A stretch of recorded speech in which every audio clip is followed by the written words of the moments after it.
कितनी अफसोसनाक खबर है, कितनी अफसोस वाली बात है कि मस्जिद भी है, मस्जिद में इमाम साहब भी हैं, लेकिन मौलाना तहसीन जिलानी साहब के बयानात सुनने के लिए तहसीन जिलानी ऑफिशियल को सब्सक्राइब करें। जो लोग नमाज नहीं पढ़ते वो जरा अपने गिरेबान को झांक कर देखें कि एक टाइम की भी जिसकी नमाज छूट जाती है उसका गुनाह क्या है, क्या अजाब है उसका। अगर पता चल जाएगा तो फिर एक टाइम की नमाज भी नहीं छूट पाएगी। एक औरत अल्लाह की बारगाह में पेश की जाएगी, अल्लाह पूछेगा कि तूने नमाज क्यों छोड़ी, तूने नमाज क्यों नहीं पढ़ी, तू नमाज क्यों नहीं पढ़ती थी। वो कहेगी मौला मैं अपने शौहर के डर से नमाज नहीं पढ़ पाती थी, मुझे अपने शौहर का खौफ था, वो बड़ा जालिम था। अल्लाह फरमाएगा तेरा शौहर ज्यादा जालिम था या आसिया का शौहर ज्यादा जालिम था, फिरौन ज्यादा जालिम था या तेरा शौहर ज्यादा जालिम था। कहेगी मौला फिरौन बहुत बड़ा जालिम था, मेरा शौहर तो उससे कुछ भी नहीं था, फिरौन तो बहुत बड़ा जुल्म करने वाला था, बहुत बड़ा गुनाहगार था, लेकिन तो फिर तेरी नमाज कैसे कज़ा हो गई। वो औरत अपना सर झुका लेगी। नमाज कभी किसी हाल में भी नहीं छोड़ना चाहिए। नमाज के आदी बन जाओगे तो दुनिया भी संवर जाएगी, आखिरत भी संवर जाएगी। नमाज अगर पढ़ते रहोगे, मस्जिद में जमात के साथ जाते रहोगे, तो फिर देखना तुम्हारे बिगड़े हुए कैसे काम बनते नजर आते हैं। मस्जिद तो बना ली पल भर में, ईमा की हरारत वालों ने, मन अपना पुराना पापी है, बरसों में नमाजी बन न सके। तो मस्जिदें तो बना ली हैं, पर मस्जिदों को आबाद कौन करेगा। किसी दूसरे शहर का तो आएगा नहीं आपकी मस्जिद में जमात कायम करने के लिए। कहीं कहीं तो ऐसा है कि मस्जिदों में सिर्फ इमाम साहब होते हैं और बाकी उनके पीछे कोई नहीं। कहीं कहीं जमात भी नहीं होती, इसलिए क्योंकि वहां पर नमाज पढ़ने के लिए लोग नहीं जाते। डरो अल्लाह के अजाब से, कहीं उस बस्ती पर भी अल्लाह का अजाब ना आ जाए कि जहां जमात कायम नहीं होती। मस्जिद तो बनी है लेकिन नमाज नहीं हो रही।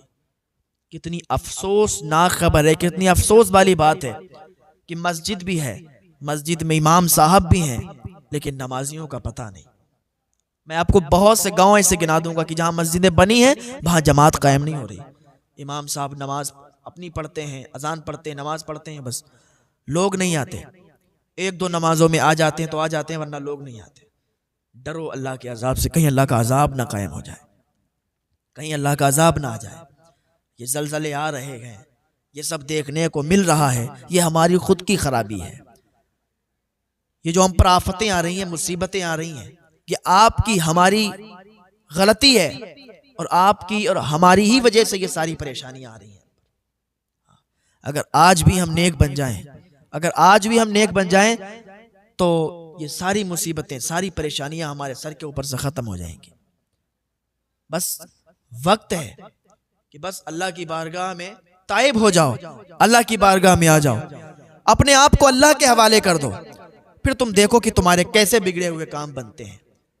जब आप अपने आप को अल्लाह के हवाले कर दोगे, अरे बुजुर्गों की सीरत पढ़ो आप, वो कहते थे मुझे किसी से मतलब नहीं, कोई आए कोई जाए, कोई कुछ भी हो, मुझे किसी से मतलब नहीं, मुझे बस मेरे रब से मतलब है। लोग बुजुर्गों को पैसे से नवाजते थे, पैसे दिया करते थे, वो लेते नहीं थे, कहते थे मैं जमा करके क्या करूंगा। ये अल्लाह वाले होते हैं। तो आप आज भी अगर अल्लाह की बारगाह में आ जाएंगे तो आज भी आप किसी भी परेशानी, किसी भी मुसीबत में मुब्तला नहीं हो सकते। बस अल्लाह की बारगाह में आ जाएं, ताइब हो जाएं, तौबा कर लें, अल्लाह ताला एक तौबा से माफ फरमा देता है। एक औरत हजरत मूसा अलैहिस्सलाम के पास आई, आने के बाद कहने लगी कि ऐ अल्लाह के नबी, मैं आपकी बारगाह में इसलिए आई हूँ, मैं एक फरियाद लेके आई हूँ। हजरत मूसा अलैहिस्सलाम ने फरमाया क्या कहना चाहती हो, साफ साफ बोलो। कहने लगी मैं बहुत बड़ा गुनाह करके आई हूँ, क्या मेरी तौबा कबूल हो जाएगी। मैंने तौबा तो कर ली है, बस आप अल्लाह की बारगाह में दुआ कर दें ताकि अल्लाह ताला मुझे माफ फरमा दे। कहा हुआ क्या है ये बात बताओ। कहा मुझसे जिना हो गया है, और जिना हो गया उसके बाद मेरा एक बच्चा पैदा हुआ और उस बच्चे को मैंने कत्ल कर दिया। उस बच्चे को कत्ल करके जमीन में दफन करके आपकी बारगाह में आई हूँ। तौबा तो मैंने कर लिया, आप अल्लाह की बारगाह में हाथ उठा के दुआ कर दें, मैं बहुत शर्मिंदा हूँ। मैं समझती हूँ कि मैं माफ नहीं करी जाऊंगी, लेकिन आप अल्लाह के नबी हैं, अगर आप सिफारिश कर देंगे, आप दुआ कर देंगे तो मैं माफ कर दी जाऊंगी, मुझे बहुत शर्मिंदगी है। हजरत मूसा अलैहिस्सलाम ने कहा मेरी नजरों से दूर चली जा, यहाँ से चली जा वापस, तू कैसा जुर्म करके आई है, तू कैसा गुनाह करके आई है। और उम्मीद लेके ये आई है कि अल्लाह माफ कर देगा। औरत की आंखों में आंसू आ गए। जब औरत की आंख में आंसू आए तो वो वहां से चली गई। इतने में हजरत जिब्रील अलैहिस्सलाम आए। अर्ज की, ऐ अल्लाह के नबी, ऐ हजरत मूसा, आपने उस औरत को ऐसे ही क्यों भेज दिया? मैं अल्लाह का पैगाम लेके आया हूं। अल्लाह ताला ने उस औरत को माफ कर दिया, उस औरत को बख्श दिया है, क्योंकि उससे शर्मिंदगी हुई और उसने तौबा कर ली। और अल्लाह की बारगाह में जो तौबा कर लेता है, अल्लाह की बारगाह में जो सच्ची तौबा कर लेता है, तो अल्लाह ताला उसे ऐसे ही माफ फरमा देता है जैसे उसने कभी गुनाह ही नहीं किए हैं। ये है, आप बस आए तो अल्लाह की बारगाह में, आप तौबा करें तो सही। आप चाहते हैं कि बस सब कुछ ऐसे ही होता रहे, ना हम तौबा करें, ना हम गुनाहों को छोड़ें, हम गुनाह भी करते रहे, तौबा भी ना करें, फिर हमारा सारा काम बनता रहे। ऐसा नहीं होता है। आपको अल्लाह की बारगाह में ताइब होना पड़ेगा और फिर उसके बाद कभी गुनाहों के दलदल में ना फंसे आप। अगर तौबा करके फिर गुनाह करेंगे, फिर तौबा करेंगे, फिर गुनाह करेंगे, तो ये फिर तौबा आपकी क्या तौबा हुई?